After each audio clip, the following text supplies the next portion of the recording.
Hey everybody, and welcome to part 2 of ranking all Marvel Rivals characters from least to most fun. This time we are directing our focus to Strategists.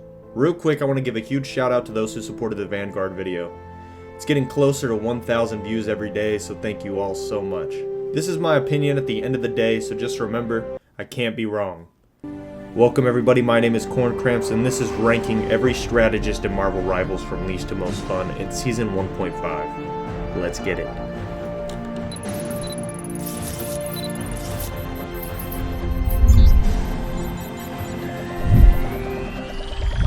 Starting off at number 8, I have a pretty easy placement here. It's Rocket Raccoon.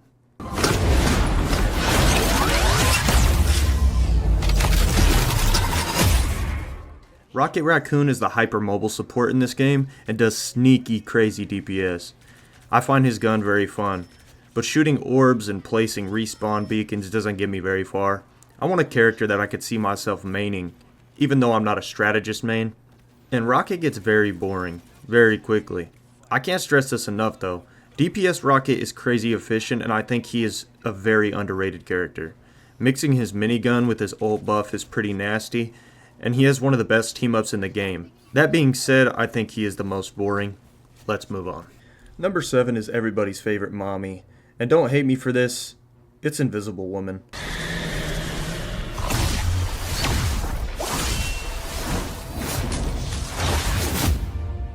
Invisible Woman has great healing, but the damage she does to solo characters is something I can't overlook.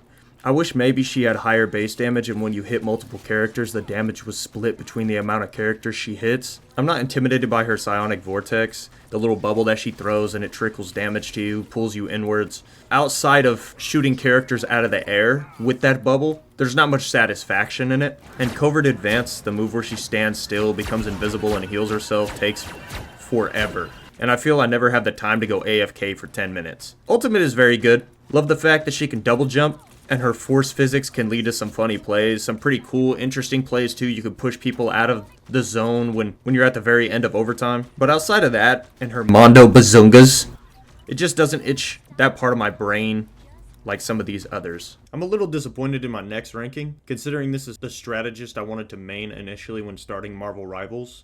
But number 6 is Adam Warlock.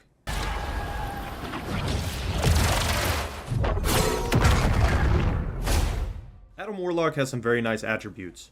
Right and left click cancels are very nice. And sorry, I don't know the console buttons, but spamming Cosmic Cluster and Quantum Magic does sneaky damage and can be very satisfying to land. The fact that his avatar livestream can heal multiple people at once is nice, but having only 2 in your arsenal is probably balanced, but it just seems underwhelming at times.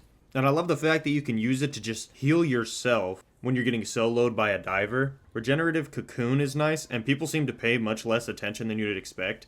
I'm inching on solo Q Diamond right now, and I still managed to respawn immediately after death to no penalty. Now let's talk about his ultimate. I have gotten crazy value with this, but I swear I'm the only one. Never in my lobbies have I been brought back and actually survived. And when I hear "Born Again!" I throw my entire arsenal at the respawn and get a couple easy kills.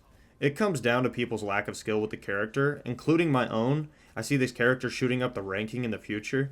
I'm just not good enough with the character yet to put him higher, no matter how much time I spend on him. This is a perfect example of how close these rankings are. I find he is very close to being in the top 3, but he sits now at number 6. Up next may be my most controversial selection up to this point, but Cloak and Dagger sits at number 5.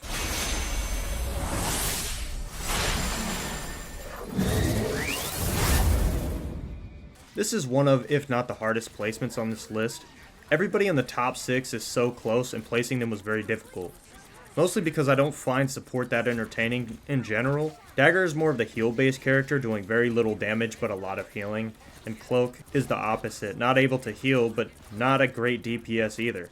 This character is filled with utility, never having a dull moment if played correctly. This character also has auto-aim regardless of who you are at the time. The TTK for Cloak is significantly better than Dagger, and that can cause people to prioritize damage over healing, which is very detrimental to the team at times. So it feels the fun part of the kit is untouchable. Terror Cape is a move that Cloak uses to blind enemies, and I usually try to switch throw Terror Cape at enemies, pushing the front lines, and then immediately switch back. Dark Teleportation is the best part of this kit.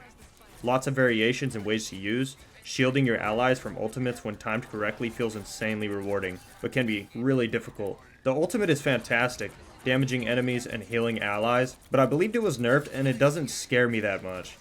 Let's not forget about the fact that Cloak and Dagger also has the ability, when you're playing as Dagger, to get jiggy. 1 2 step in a box. Get jig. 1 2 step in a box. Get jig. 1 2. Cloak and Dagger are number 5. The next 3 were very hard to decide for me. It really came down to a few small things. Number 4 is Mantis.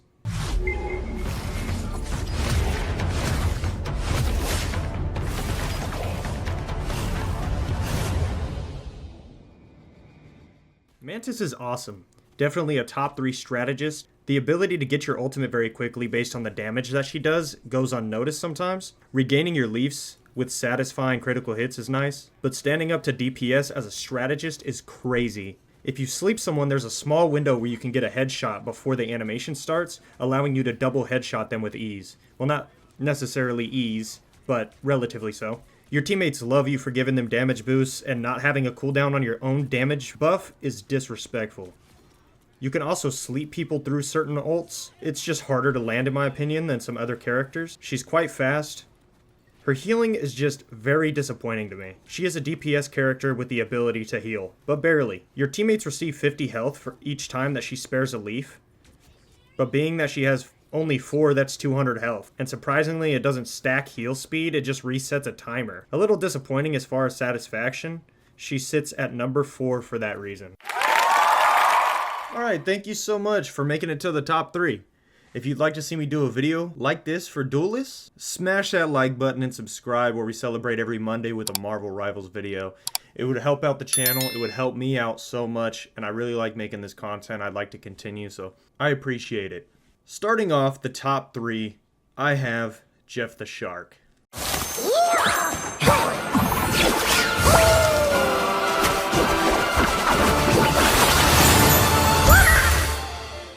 I mean, where do I start with Jeff? The merchandise, the memes. Oh, aren't you just the cutest? Get ready. Jesus Christ. The adaptions, etc. He is an absolute icon, and the sky is the limit for this character. In terms of Marvel Rivals, hilarious, cute, entertaining to play. There was so much to be said. I hate Jeff. I absolutely hate him. He is so annoying to play against, and when I first started to play this game, I deadass boycott him because he was so annoying. Not super strong, but stop fucking swallowing me, bro. What?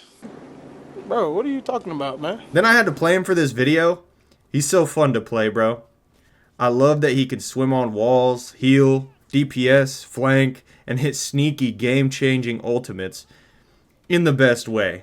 I love Jeff. I hate Jeff. Who cares? He's at number 3. Alright, number 2 is my ranked main, and the absolute savior of my rank. I have Luna Snow.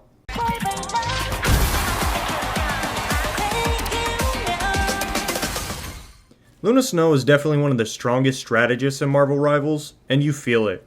She does sneaky damage, great criticals, great movement. She's a great support. It's almost impossible to be one-dimensional, and well-timed ultimates. Well, hold on. Her ultimate is probably the best in the game. Now, I'll say it. It is 100% the best ultimate in the game.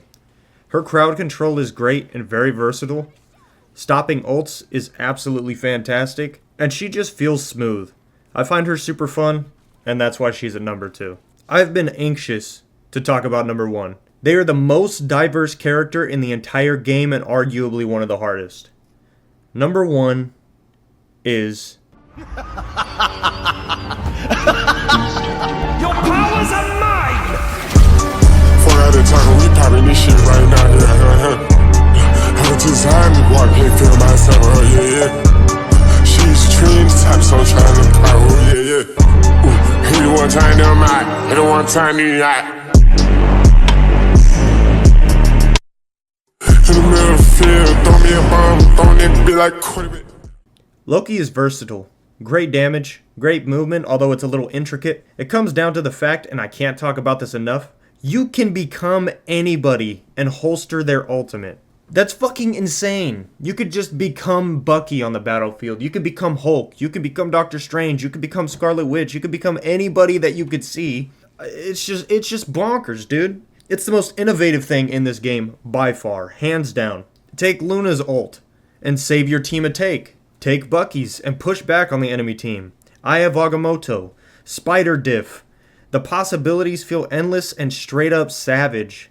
Number 1 is reserved for the Aura King, Loki, the God of Mischief. Thank you all so much for watching, and I hope you enjoyed my ranking of all strategists from least to most fun.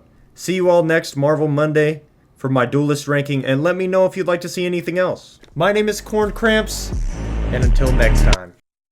In the middle of the field, throw me a bomb, throwing it be like quarterback. Still in the field, holding the ground, throwing it hole like quarterback. Still in the field, holding me a